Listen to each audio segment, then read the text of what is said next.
عبد الرحمن بن رزین کہتے ہیں کہ مررنا بالربزہ، ہم ربزہ کے پاس سے گئے، ربزہ ایک جگہ کا نام ہے، فقیل لنا ہا ہنا سلمہ بن الاقوع، حضرت سلمہ بن اقوع یہ صحابی ہیں، مرد ہیں، سلمہ عورت کا نام ہے، سین لام میم آگے یہ اوپر کھڑی زبر، اور سلمہ سین لام میم اور گول تے، یہ مرد کا نام ہے، کئی ہوئے اس طرح سے۔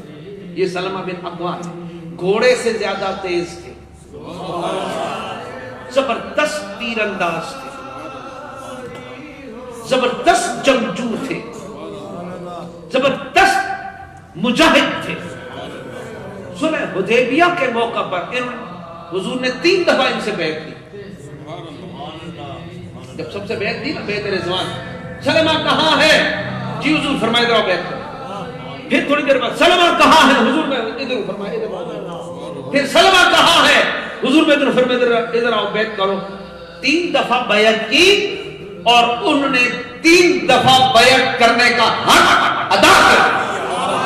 حضرت عبد الرحمن بن رزین کہتے ہیں کہ میں آیا آپ کے پاس، اور بھی لوگ تھے، فسلمنا علیہ، ہم نے حضرت سلمہ بن الاقوع کو سلام کیا، بہت بوڑھے ہو گئے تھے، ذرا دیکھنا آپ، سلام کیا، فاخرج یدیہ فقال بایعت بہذین نبی اللہ، تو جب ہم نے سلام کیا نا تو وہ کپڑے میں تھے، تو انہوں نے کپڑے سے اپنے ہاتھ باہر نکالے، کہنے دیکھو ان دونوں ہاتھوں سے میں نے حضور کی بیعت کی۔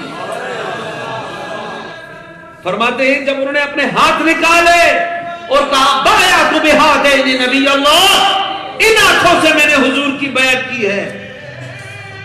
یہ حدیث کے لفظ میں پڑھ رہا ہوں، یہ امام بخاری نے اس کو الادب میں لکھا، فرماتے ہیں فاخرج کفن، حضرت عبد الرحمن کہتے ہیں کہ انہوں نے جب اپنی ہتھیلی سامنے کی نا، لہو ضخمۃ کانھا کف بعیر، وہ اتنے بڑے مضبوط ہاتھ تھے جس طرح اونٹ کے ہاتھ ہوتے ہیں، ہاتھ نہیں بادلوں جیسے۔ تو جب زخیم ہاتھ ہم نے باہر کیے نا، اوہو، فکل